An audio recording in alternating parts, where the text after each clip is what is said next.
गर्भधान केंद्र पर आज हम यहाँ डॉक्टर साहब से मिलेंगे और जानेंगे डॉक्टर साहब से पशुओं के बारे में। तो किसान भाइयों हम चलते हैं और देखते हैं, डॉक्टर साहब से बात करते हैं। आज हम जानेंगे डॉक्टर साहब से कि गाय या भैंस को गर्भधान हम कैसे कराएं और इनकी जांचें कैसे करें। तो डॉक्टर साहब नमस्कार। डॉक्टर साहब, तो डॉक्टर साहब हम आज आपके पास आए हुए हैं, तो हम आपसे जानना चाहते हैं कि जो गांव में जहां डॉक्टर नहीं उपलब्ध है तो वो अपने जानवरों को कैसे पता करें कि उनके जानवर गर्भवती हुए या नहीं हुए। जैसे कि वो अपने साड़ों के पास ले आते हैं गांव में, और गांव में जब वो वहां ले आते हैं या किसी डॉक्टर से भरा लेते हैं तो उन्हें कंफर्म कैसे पता चले कि उनके जानवर गर्भवती हो गए या नहीं हो गए, जिससे कि उनका समय बच सके। तो कोई डॉक्टर साहब आप देसी तरीका आप हमें बताएं।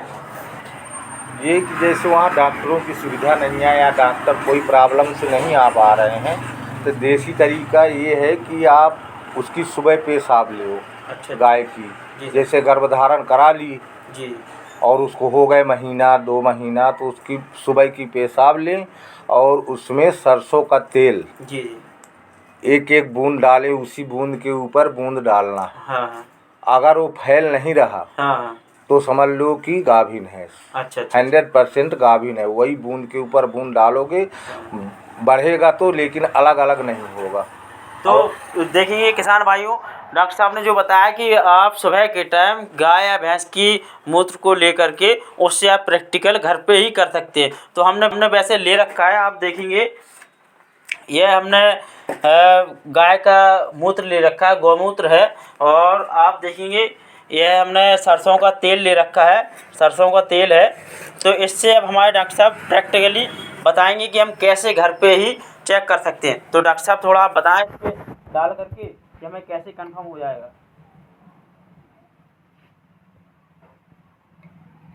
तो हमें चम्मच को उल्टा कर लेना है, जैसे आप देख रहे हैं डॉक्टर साहब ने उल्टा कर रखा है।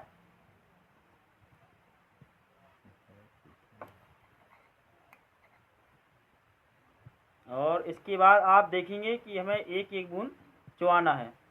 तो जो कि हमने डाला हुआ है इसमें तेल, तो वह फट नहीं रहा है इसी तरह।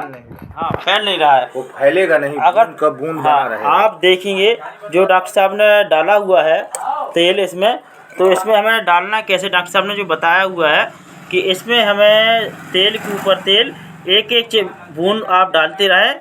और आप देखेंगे कि वह तेल फट नहीं रहा है, सेम उसी में एक साथ मिलकर फैल रहा है। अगर वो फट नहीं रहा है तो डॉक्टर साहब कहना है कि आपकी गाय 100% ज्ञावान है। अब डॉक्टर साहब इसके अलावा भी कोई तरीका है जिससे कि पता कर सके? इसके अलावा और भी देसी अपना काम है। जैसे आप गर्भधारण कराते हो गाय या भैंस का, जी, तो गर्भधारण के बाद उसके पेट की या पूरे की रस्सी से अपना उसका नाप ले लें और वहीं गांठ लगा दें। अच्छा। और जब आपका जानवर 21 दिन में गर्म होता है, अगर नहीं गर्म हुआ तो 1 महीने बाद वही रस्सी से नापें। अगर गर्भधारण हो गया है तो रस्सी का मतलब बढ़ेगा, साइज में अंतर आएगा। साइज बढ़ेगा तो वो गांठ तुम्हारी ऊपर निकल जाएगी, तो इससे पता चल जाएगा कि हमारा है। अगर उतने है तो नहीं मालूम कि मतलब वो गर्भवती नहीं हुई। तो किसान भाइयों आप देखेंगे डॉक्टर साहब ने 2 देसी तरीके बताए हैं जिन्हें आप घर पर ही कर सकते हैं। कोई भी आपका खर्चा नहीं है। अगर आपके आसपास कोई डॉक्टर उपलब्ध नहीं है तो आप देसी तरीके से घर पे चेक कर सकते हैं। दूसरा तरीका यह बताया कि जानवर को जब हम गर्भधान कराते हैं, किसी सांड के पास ले गए या उससे कराया, किसी डॉक्टर से अपने एआई कराया, उसके बाद हम उसके पेट का साइज की एक रस्सी से बांध लेंगे, नाप के उसमें एक गांठ लगा लेंगे। तो उसे 30 दिन बाद 35 दिन में नापेंगे तो उसका अंतर आएगा। अगर वो गर्भवती हो चुकी है तो उसकी साइज में अंतर आएगा, यानी उस गांठ छोटी पड़ जाएगी। अगर वो सेम उसी कंडीशन में आती है तो आप समझ लीजिए कि हमारी गाय या भैंस गर्भधान नहीं हुई। अगर वो गांठ छोटी पड़ जाती है तो हमारी गाय 100% गर्भधान हो चुकी है या भैंस गर्भधान हो चुकी है। तो किसान भाइयों, अगर आपको हमारा यह वीडियो अच्छा लगा हो तो प्लीज़ हमारे वीडियो को लाइक करें, शेयर करें, कमेंट करें। नमस्कार किसान भाई।